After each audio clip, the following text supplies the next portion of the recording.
एक बूढ़े गिद्ध ने बताया, कैसे मिलेगा बुढ़ापा, बीमारी और मौत से छुटकारा। उरुबेल में एक पेड़ पर एक बूढ़ा गिद्ध अपने परिवार के साथ रहता था। एक दिन जंगल में एक जवान कुछ साथियों के साथ ध्यान लगाए तपस्या कर रहा था। उनको वहां देखकर गिद्ध की पत्नी ने पूछा कि ये लोग यहाँ क्या प्राप्त करना चाहते हैं। तब उसे बूढ़े गिद्ध ने बताया कि ये राजकुमार अपना सब राजपाट छोड़कर ज्ञान प्राप्त करने के लिए आया है। इसकी पूरी जानकारी मैं एक कथा के माध्यम से बताता हूँ, तुम ध्यान पूर्वक सुनो। एक दिन सिद्धार्थ बगीचे में घूमने के लिए घर से निकले। कड़ा पहरा होने पर भी पता नहीं कैसे कुछ लोग मुर्दे को उठाकर ले जाते दिखाई दिए। मुर्दा कपड़े में लिपटा और डोरियों से बंधा था। मरने वाले के संबंधी जोर जोर से रो रहे थे।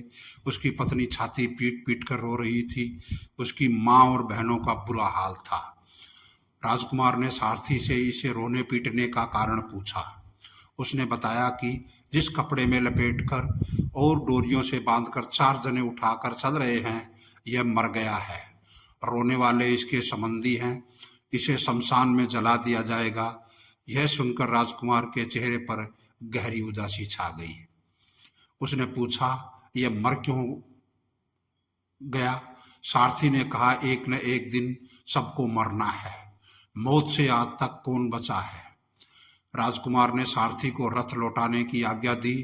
राजा ने सारथी से जल्दी लौटने का कारण पूछा। सारथी ने सारी बातें बता दी। यदि आपने अभी तक हमारे चैनल गणपति जी स्टोरी को सब्सक्राइब नहीं किया है तो अभी कर लें। राजा ने पहरा और बढ़ा दिया। चौथी बार बगीचे में घूमने जाते हुए राजकुमार ने देखा, एक सन्यासी को देखा। उसने भली प्रकार गेरुए वस्त्र पहने हुए थे। उसका चेहरा तेज से दमक रहा था। वह आनंद में मगन चला जा रहा था। राजकुमार ने सारथी से पूछा कि यह कौन जा रहा है। उसने बताया कि यह सन्यासी है। इसने सबसे नाता तोड़कर भगवान से नाता जोड़ दिया है। उस दिन सिद्धार्थ ने बगीचे की सैर की। वह राजमहल में लौटकर सोचने लगा, बुढ़ापा, बीमारी और मौत का, इन सब से छुटकारा कैसे मिल सकता है? दुखों से बचने का क्या उपाय है? मुझे क्या करना चाहिए? मैं भी उस आनंद मगन सन्यासी की तरह क्यों न बनूं? इन्हीं दिनों सिद्धार्थ की पत्नी यशोधरा ने एक पुत्र को जन्म दिया। राजा ने सुद्धोधन को जो ही पता लगा कि उसके पुत्र के पुत्र उत्पन्न हुआ है, तो उन्होंने बहुत दान पुण्य किया। बालक का नाम रखा राहुल। कुछ दिन बाद रात के समय सिद्धार्थ चुपचाप उठ खड़ा हुआ। द्वार पर जाकर उसने पहरेदार से पूछा, कौन है? पहरेदार ने कहा, मैं छंदक हूं। सिद्धार्थ ने कहा, एक घोड़ा तैयार करके लाओ। जो आज्ञा कहकर छंदक चला गया। सिद्धार्थ ने सोचा कि सदा के लिए राजमहल को छोड़ने से पहले एक बार बेटे का मुंह तो देख लूं। वे यशोधरा के पलंग के पास जा खड़े हुए। शिशु के लिए ससोदरा सोई हुई थी। सिद्धार्थ ने सोचा कि अगर मैं यशोधरा के हाथ को हटाकर पुत्र का मुंह देखने का प्रयत्न करूंगा तो वह जाग जाएगी। इसलिए अभी पुत्र का मुंह नहीं देखूंगा। जब ज्ञानवान हो जाऊंगा तब आकर देखूंगा। छंदक एक सुंदर घोड़े की पीठ पर साज सजाकर लौट आया। इस घोड़े का नाम था कंथक। सिद्धार्थ महल से उतरकर घोड़े पर सवार हुआ। यह घोड़ा एकदम सफेद था। छंदक घोड़े के पीछे पीछे चला। वे आधी रात के समय नगर से बाहर निकल गए। वे रात ही रात में अपने और अपने मामा की राजधानी को लांग गए। फिर रामग्राम को पीछे छोड़ अनीमा नदी के तट पर जा पहुंचे। नदी को पार कर रेतीले तट पर खड़े होकर सिद्धार्थ ने छंदक से कहा, छंदक, तू मेरे इन गहनों और इस घोड़े को लेकर वापस लौट जा। मैं तो अब सन्यासी बनूंगा। छंदक ने कहा, मैं भी सन्यासी बनूंगा। सिद्धार्थ ने उसे सन्यासी बनने से रोका और वापस लौट जाने को कहा। फिर सिद्धार्थ ने अपने तलवार से अपने सिर के लंबे बालों को काट डाला।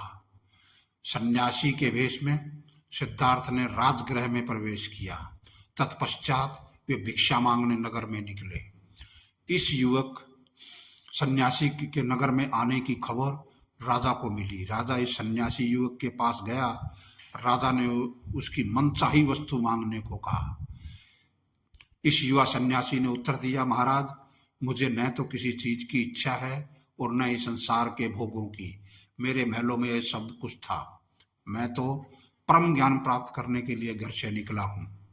राजा ने कहा, आपका पक्का निश्चय देखकर लगता है कि आप अवश्य सफलता पाएंगे। बस मेरी एक ही प्रार्थना है कि जब आपको परम ज्ञान मिल जाए तो सबसे पहले हमारे राज्य में आना। सच्चा ज्ञान पाने के लिए यह भिक्षु बना युवक बहुत दिन इधर उधर भटकता रहा। फिर उरुबेल में पहुंचकर कठिन तपस्या करने लगा। कौंडिन्य आदि 5 लोग भी भिक्षु बनकर उसके साथ उरुबेल में रहने लगे। कठिन तपस्या करते हुए उसने खाना पीना भी छोड़ दिया। उसका सुंदर शरीर काला पड़ गया। अब इसमें महापुरुष जैसा कुछ कोई लक्षण दिखाई नहीं देता था। एक दिन तो वह चक्कर खाकर गिर पड़ा।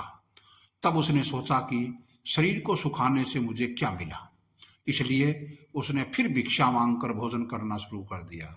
यह देखकर उसके साथी 5 भिक्षुओं ने सोचा कि इसकी तपस्या भंग हो गई, अब इसे ज्ञान कैसे मिलेगा। यह सोचकर वे 5 उसे छोड़कर चले गए। बैसाख मास की पूर्णिमा के दिन यह भिक्षु बोधि वृक्ष के नीचे बैठा हुआ था। पास के गांव की सुजाता नाम की एक युवती खीर पका कर लाई। यह खीर उसने सन्यासी को खाने को दी। खीर खाकर सन्यासी के शरीर में ताकत आने लगी। 6 वर्ष की तपस्या के बाद सिद्धार्थ ने सच्चा ज्ञान प्राप्त कर लिया। तब वह बुद्ध कहलाए। बुद्ध का अर्थ है जिसे बोध अर्थात ज्ञान हो जाए। उनकी सारी इच्छाएं समाप्त हो गई। अब जिसे पाकर वह महात्मा बुद्ध बने थे, उसे लोगों में बांटने का विचार मन में आया। महात्मा बुद्ध ने सोचा कि मैं सबसे पहले उन 5 साथियों को ही उपदेश दूंगा जो मुझे छोड़कर चले गए थे।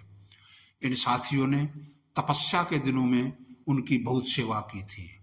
ज्ञान को प्राप्त होने के बाद बुद्ध जब घर लौटे तो उनकी पत्नी ने बुद्ध से पूछा कि जो आपने यह ज्ञान बाहर जाकर प्राप्त किया, इसे घर में प्राप्त नहीं कर सकते थे।